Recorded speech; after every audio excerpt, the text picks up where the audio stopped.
guys, what's up? It's Monkey. I'm back for another video. In today's video, we will be doing a one-shot what if. This what if will be what might have happened if Piccolo trained with Whis and had learnt God Ki. Very similar to my what if Gohan trained with Whis. So yeah, this will be what would have happened if Piccolo had been the one instead. Before we do get into this though, please make sure to leave a like and subscribe with post notifications on, as it would be really appreciated. Also make sure you join my Discord server and go follow my Twitter. But with all that said, let's get right into this. So when Vegeta and Goku train with Whis, they are joined by Piccolo, a Namekian. Beerus was interested to see what might happen if a Namekian obtained God Ki, and well yeah, Piccolo gets some new custom made clothes and he trains really hard with Vegeta and eventually Goku when he does join them.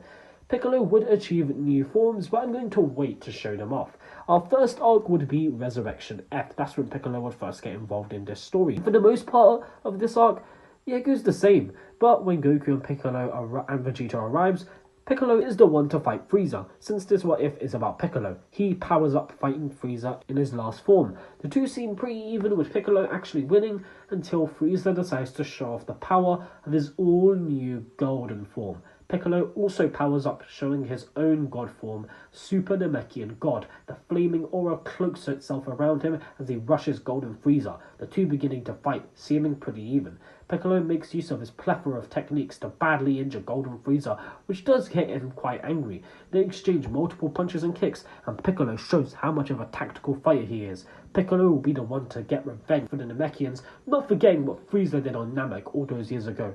Frieza, who continues to fight God Piccolo, quickly decreases in stamina, eventually running out of power due to Piccolo playing the long game, which allows Piccolo to smartly and tactically beat Frieza up, as he has now run out of his energy and ki for the golden form, leading to Piccolo killing Frieza. A few months go by, and while Piccolo is training on Beerus' planet with Goku and Vegeta, a strange fat catman appears. Our next arc now is, of course, the Universe 6 tournament. And Piccolo does do training with Gohan, which means Gohan does re-achieve the ultimate form and doesn't fall behind in training like he did against Frieza. Gohan manages to also cancel his meeting, which means Gohan will be taking part in this tournament. In any case, Piccolo gets much stronger from training with Gohan, so our tournament begins with the same team, of course, being recruited. There's no changes besides Gohan being there instead of, I guess, Majin Buu or Monaka. It doesn't really matter. And it goes the same up until Goku gets defeated by Frost with his poison needle. Gohan decides to go in next. Not Piccolo, with Mystic Gohan easily defeating Frost, being too quick to be caught by any poison needle. Gohan also defeats Vegeta, and I think Gohan would be able to teach Kaba Super Saiyan.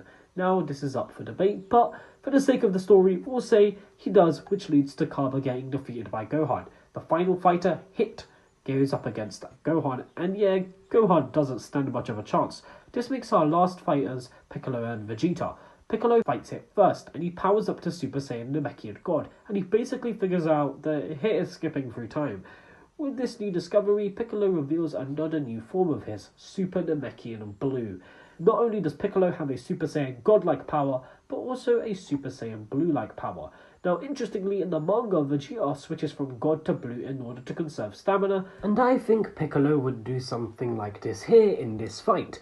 Obviously, against Hit, it would be quite tricky due to him using the time skip, and I think Piccolo's intelligence and IQ would allow him to figure out that it's better to conserve stamina.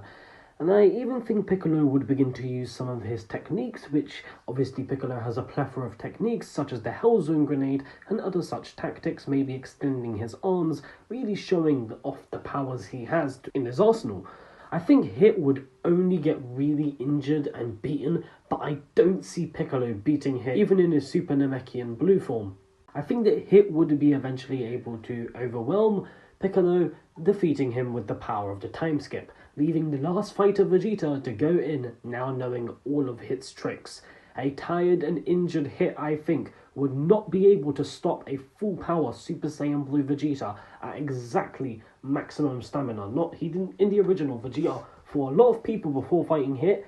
So yeah, I think that a Vegeta who was at full stamina, he hadn't used any energy, Super Saiyan Blue would be able to basically just blitz Hit. Obviously, Hit also had a very long fight with Piccolo, and he did take on Gohan, which wasn't that difficult for him, but still, he used energy in it. So I think Vegeta would be able to eventually take out hit, probably with a Gallic gun. In any case, the winners are Universe 7. However, a certain Kai was watching the tournament, and oh boy, he is not happy. And this leads to one day, future Trunks suddenly arriving from the future, beginning the Zamasu arc. Yes, Zamasu, the apprentice Kai of Universe 10, who hates all mortals. Now, things play out pretty much the same from here, with the only difference being Vegeta Black. He arrives to the present timeline, not Goku Black, and obviously Trunks would punch Vegeta, not Goku, when he gets to the past. Vegeta Black fights Super Saiyan Vegeta, just as Goku did, and Vegeta defeats Vegeta Black, injuring him with a Big Bang attack. And when he goes to finish him off, he is pulled back to his timeline, and from here everything goes the same, as Piccolo actually doesn't accompany them to the future, so I'm not going to waste too much time going through an arc you already know. But yeah, everything basically goes the same. The only difference is it's Vegeta Black, not Goku Black. In any case, Piccolo does eventually go to the future, but it's actually on the last trip. Yeah, he goes to help seal away Zamasu, a supposed immortal being. So yeah, Goku actually trains with Vegeta in the time chamber and they both blow it up, and doesn't go to Master Roshi to lend him a Fuba, as Piccolo volunteers to come along, him already knowing the Mafuba, which just makes things quicker. They get to the future, and here Piccolo powers up to Super Namekian Blue and he fights Zamasu. He is able to easily beat Zamasu down, giving him no time to breathe, landing an onslaught of attacks. He uses multiple different techniques and really just beats Zamasu around. Piccolo does use his Hell Zone grenade, which obliterates his entire body, and as soon as Zamasu regenerates, he unleashes the evil containment wave, sealing him away. Vegeta Black powers up to Super Saiyan Rose, of course he does still achieve it, and fights both Goku and Vegeta, and with Goku even showing off Super Saiyan Blue Kaioken, something he didn't get to use at the tournament. They both fight Vegeta Black and basically overwhelm him. They beat him up with multiple punches and kicks, not letting Vegeta Black even throw a punch of his own. They beat Vegeta Black to a bloody pulp. They basically overwhelm him. He doesn't really stand a chance. He does try to call Zamasu for help, but he got sealed away, so yeah, they kind of just mop the floor with him and defeat Vegeta Black, who tries his best to fight back, even using the Sickle of Sorrow, just as Goku Black did. But yeah, Blue Vegeta and Kaioken Blue Goku are just too powerful, and as they continue to beat Vegeta Black around, they realize that Vegeta Black no longer stands any chance, and they decide they may as well just finish him off. Goku charges up a Kamehameha, and Vegeta charges up a Final Flash, and with a final Kamehameha, they completely obliterate Vegeta Black, killing him. And this saves future Trunks' timeline, and everyone goes back happy to have helped him.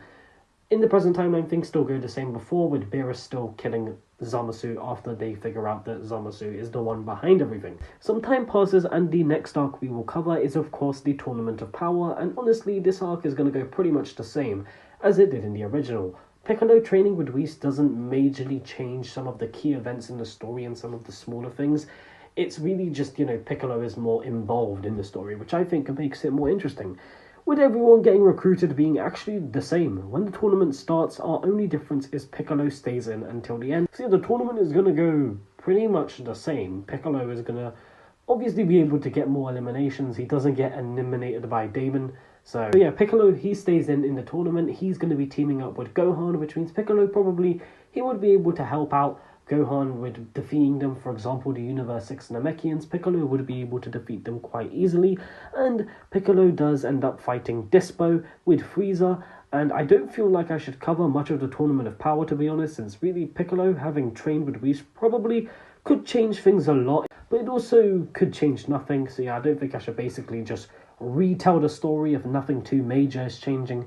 So yeah, Piccolo fights the same people, albeit easier. Since he's much stronger, he would probably be able to get a couple more eliminations than before, but he actually stays in and helps. He fights Sunny Laza as well. He also helps Gohan and Frieza fight Dispo, which means the fight is much easier, and when they fight Topo, who uses his God of Destruction candidate form, they are able to hold their own from here, and everything plays out as usual, where Piccolo and Gohan are there to help again at the end against Jiren. Now, the same applies for the Broly movie. I don't think Piccolo would try and fight Broly, but he would probably keep the same role, still helping Goku and Vegeta fuse. Remember, this is only a one-shot what-if, so I'm not exactly trying to go into too much detail, but I do want to cover our main key plot points. And yeah, After Goku and Vegeta learned the fusion dance, they still managed to do it, going into Gogeta, and yeah, that all stays the same. But a few months go by, and they do get recruited by the Galactic Patrol, learning of a prisoner escapee. Now, in the Moro arc, I think Piccolo would go along with Goku and Vegeta, which means things play out the same until they have to face Moro.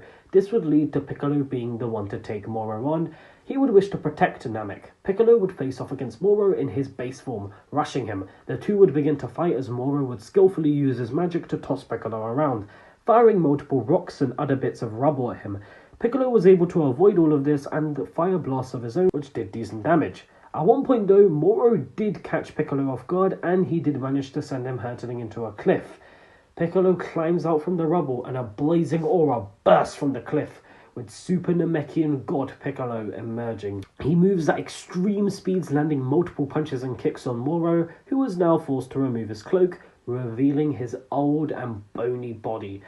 Moro now began to use the planet to his advantage, hurtling multiple bits of it at Piccolo, who avoids the majority of those bits of the planet. Quickly starts to get overwhelmed though, and Piccolo begins to use this to his advantage, just like Vegeta did, to figure out what it is Moro wants, and he then uses his blue form after convincing Moro that Piccolo is actually weak. Piccolo is then able to easily kicking him around. Piccolo lands multiple punches to Moro. Moro doesn't stand a chance against Super Namekian Blue Piccolo, and he eventually blasts Moro into a lake.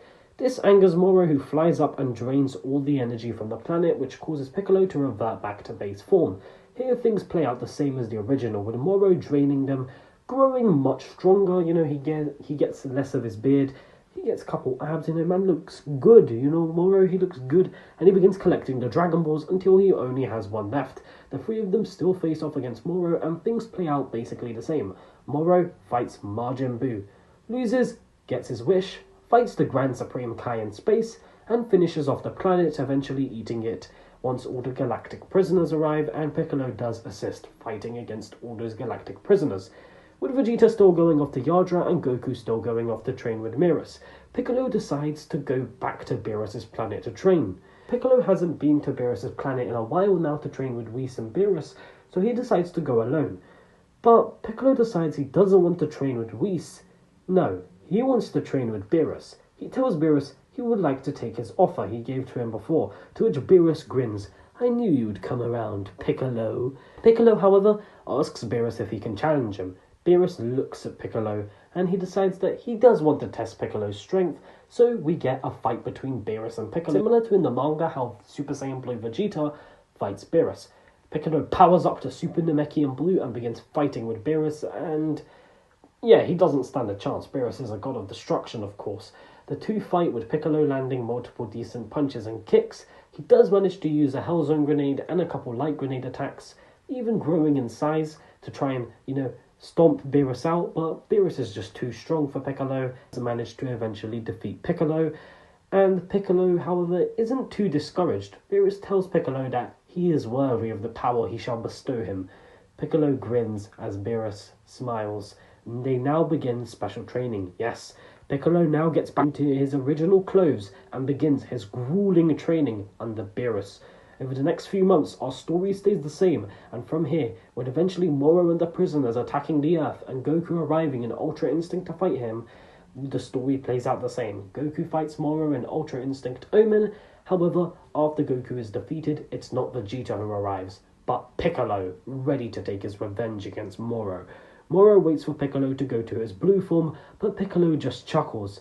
Now in his old clothes, he tells Moro to defeat him. He knew he would have to go back to his roots, back to the very start. It's as if a shadow of Demon King Piccolo appears behind him. Piccolo begins to smile as he begins to bulk up. He powers up to his God form, his God of Destruction candidate form, shocking Goku. Piccolo now uses the power of a God of Destruction to fight Moro, which negates his energy absorption. Piccolo screams, a purple aura bursting around him as the Hakai energy flows into his body. His shirt tears as the God of Destruction symbols appear on his body. Similar to Toppo, he gets much more sharper features. His eyes, his ears, his nose, everything becomes sharper as Piccolo shows off his true power. He now rushes Moro and the two battle it out, a shockwave being formed from their battle. Piccolo making great use of the Hakai, with Moro using his magic. The two begin to fight, with eventually Vegeta arriving and Piccolo having to rest. Vegeta still gets a slightly easier fight against Moro, but yeah, from here things play out the same, with Master Ultra Instinct Goku fighting Angel Moro and defeating him. So yeah, Piccolo had an insane battle against Moro using the power of the Hakai, the power of the God of Destruction, but ultimately Goku still ends up getting the W against Moro, because obviously it is Dragon Ball Super, Goku's always going to get the win. And that is where the story for What If Piccolo Trained with Whis comes to a close. This was not my best What If by far, but not a bad one either. It's just a nice story which I thought would be a bit of fun, make Piccolo a bit more relevant, and I decided to have him go down the route of a God of Destruction candidate at the end. If you did enjoy this What If, please make sure to leave a like and subscribe with post notifications on, as it would be really appreciated. Also make sure to go and join my Discord server, as well as following my Twitter. But with all that said, I hope you all did enjoy this video. I will see you all in my next one. Laters.